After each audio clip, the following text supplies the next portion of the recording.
I never want someone to feel like I felt, which was just alienated and alone and uncatered to. What are you drinking today? I am drinking, I poured this into a glass, but this is a new espresso soda called Espo Wild Cherry, and I added some garnish in here. I love anything coffee. I'm obsessed. And so I thought instead of having a second cup of coffee today, I would have the espresso soda. I love that. There was a time where really your option was just to a drink that removed the alcohol with no thought to like how do we replace what we took away, right? Well, can I just hop in and say before there was absolutely nothing? And I remember the days of nothing. So what was that like? Ugh, I mean, it was hard up until really about 10 years ago is when we started seeing some like real shifts in Mhm. hospitality and in the NA beverage industry. But I've been alcohol free since 2007. So from 2007 to the mid 2010s, there just wasn't anything. And I had to drink a lot of club soda and lime and maybe a splash of crayon, a lot of Diet Coke. First off, I love that you said hospitality because I think really that's what the core of all this is, right? Yeah, And what is hospitality about? It's about making people feel welcome. it should. Well, right. What I've noticed is that you have certain places that are really adopting it. They get it, they want it, Yeah, and they see the profit in that. They see that there are more people who do drink that choose not to drink exactly. than there are people who don't drink at all. So Exactly. it's just good business, right? Yeah, So there's totally. that. But I think that there are other places that they just don't see the value. Yeah. Yeah, they're still thinking of it in the binary. It's just people who drink alcohol or people who don't. And a lot of places still, I mean, you're right to call that out. A lot of places still just don't want to cater to anyone who's not ordering from the alcohol menu. But you're right. Most of the people who do drink non-alc or order it in a restaurant are still imbibing in alcohol. So it's adding to the check value. You can have someone who alternates between alcohol and water and you get one drink on that check or two drinks on that check, or you can have alcohol, non-alcohol, alcohol, non-alcohol, and a zebra stripe, and then you get a bigger check. Actually, it's funny that we brought this up, Scott, because the way that things kind of started out in the beginning of the pandemic, because there were so many restrictions with hospitality and with stay at home, lockdown, quarantine, all the things that we probably have forgotten or mostly forgotten, want to forget, because there were so many hospitality closures in the beginning, really in that first year and a half. A lot of the NA brands that started were advertising just to consumers at home. It was direct to consumer before retail, and obviously direct to consumer before on premise in this case, because there weren't any on premise places that were Mhm. open in that first year. But it was a little flip-flopped in the beginning, and maybe that's another reason why hospitality has been a bit slower to adopt. Who knows? From what I've seen in the very beginning to now, I've seen a massive shift. I know there's still a lot of work to be done, which is why I'm so glad, when new businesses crop up like yours with that renewed passion. We need as many people as we can get to knock on doors and talk about this and make good drinks and get the people excited. Why don't you tell people about a website that you created and manage and keep ungated? Well, I am the founder of zeroproofnation.com. I started it in late 2019 before the pandemic. And then before I knew it, things were just growing so exponentially. The growth was just massive, and it still is, but especially in those first 2 years. I mean, if you were looking at a graph of growth, it just like kind of shot right up in 2020, 2021, 2022. So I started documenting the rise of these things. I cataloged them in directories, and before long, I saw that there was a lot happening, not just in our country, but globally. I thought it would be interesting to see what the industry looked like from a global perspective in a map. And so I mapped out the state of the industry in terms of alcohol free retailers and booze free bars. And I'm approaching the little map that could is approaching 500,000 views. It's going to happen pretty soon, which is wild to me. But people want to plan travel and they want to see where they can find NA when they're on the road or overseas, and to be able to provide a resource that is, like you said, not gate kept. Everything that I make is free for the end user. I never want someone to feel like I felt, which was just alienated and alone and uncatered to. So that's Ab- sort of my ethos. That's what drives me. I'm starting to see travel agents specializing in Yes. alcohol-free Mm. vacations. One of my students who's going to Portugal, and so I went to your website and found some places she could check out. Yeah, there's Yeah, a she was just like beyond thrilled. You go to a bar, they don't have something for you. Do you request something that you kind of keep in the back of your mind? Do you just say, okay, it is what it is. I'm picking the place next time. You get on the table and say, I demand a Mm. non-alcoholic beverage. Kind of like what's your the go-to?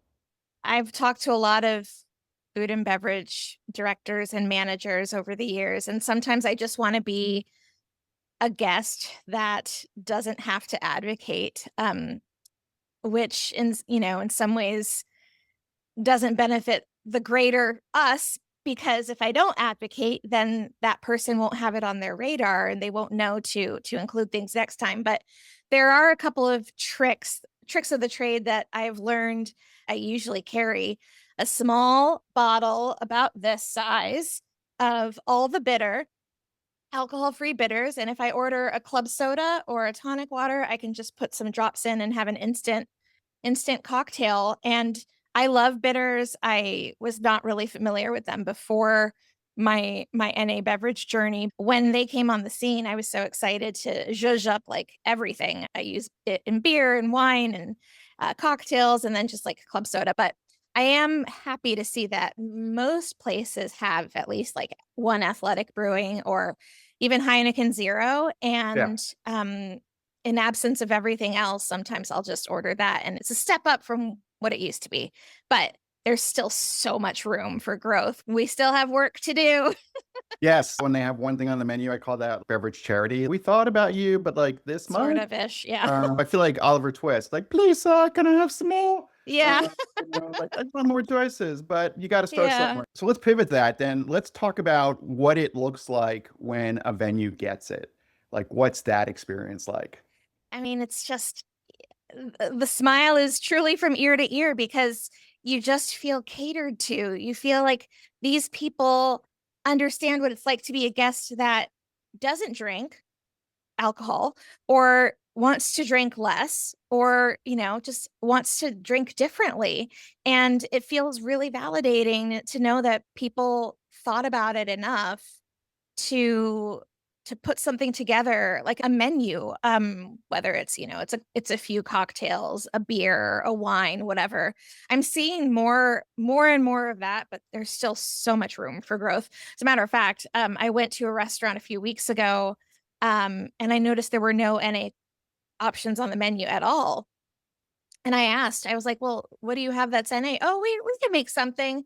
But I was like, well, why isn't it on the menu? Don't people ask for this? Like, so I did put on my advocate hat on that night. I was like, I'm disappointed. I'll order the food because it looks delicious, but I brought my own bitters and I used those that night. I didn't bother ordering any sort of pineapple juice special that they would, no doubt come up with.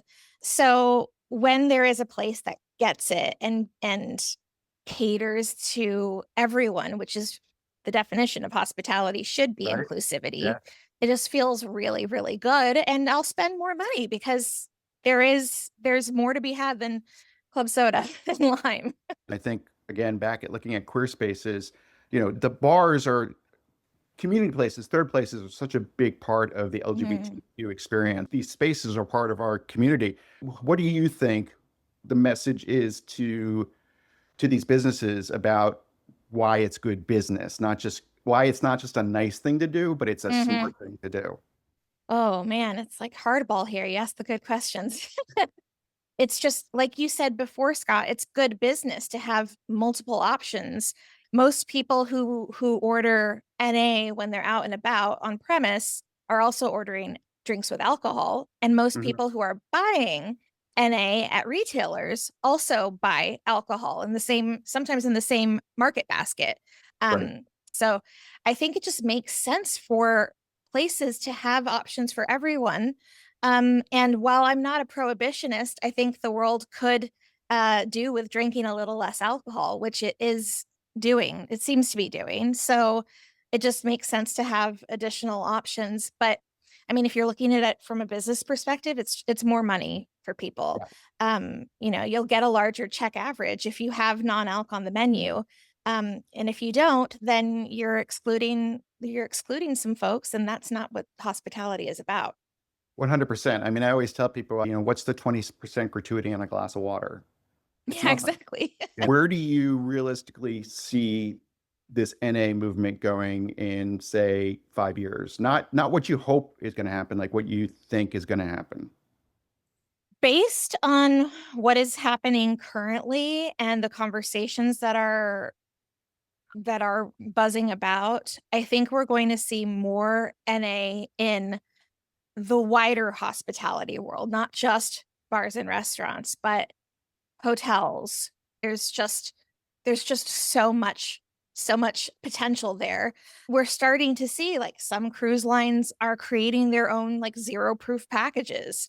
Yeah. It's like, there are brands like Liars and there are brands like Pierre Chavin that are being brought on board. We're going to see the rise of these alcohol-free travel experiences where you Mm. can go to France and go to the vineyards that produce some of the best like non-alcoholic wines. And then just in terms of the rest, I mean, people ask me my predictions all the time, but who really knows, because anything can change and anything has changed. I think you're right. I think it's really kind of anyone's game. But I Yeah, think what we can both agree on is that there's no shortage of opportunity, right? Um, totally. it's kind of like the industrial age of NA beverages. Yeah. And I think we're seeing a proliferation of some really unique things. I think we're kind of seeing some garbage too, but you Mm-hmm. know, that's a different episode. Yeah, that's a different Um, episode.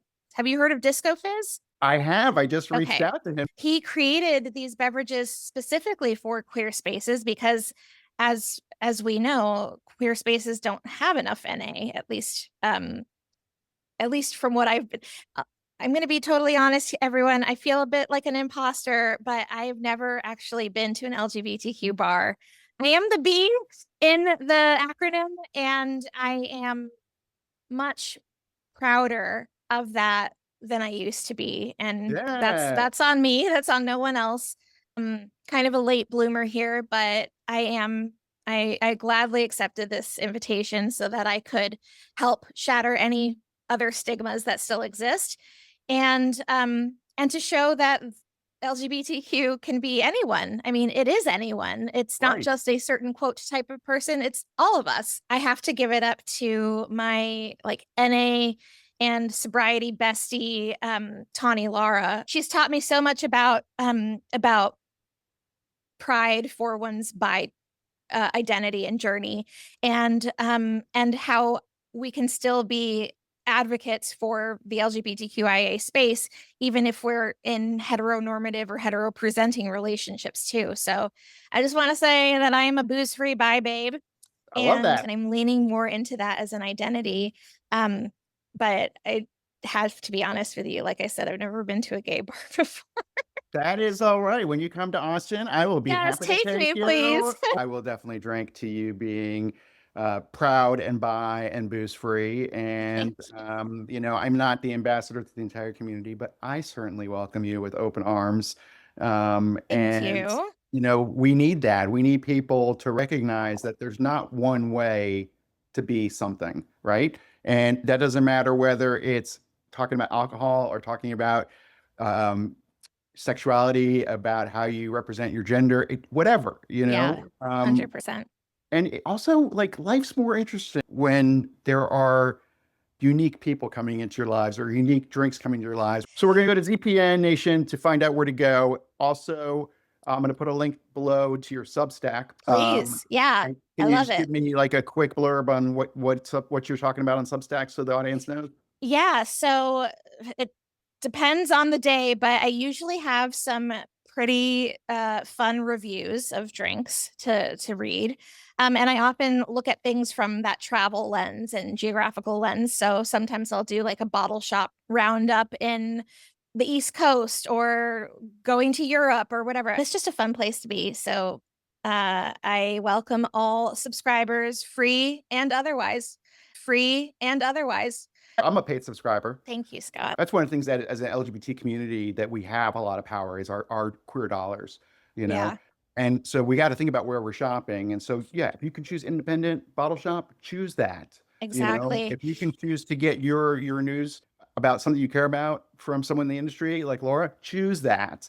Thank you. If you can buy directly from an NA Spirit brand, choose that. Will you be Exactly. paying a little bit more? Probably. Is that But you're also okay? going to put more money in Yes. the pockets of that brand. Exactly. And Exactly. and and then on top of that, there are other queer makers in the NA Spirit Oh, community as tons. well. Yeah. Yeah. So choose them.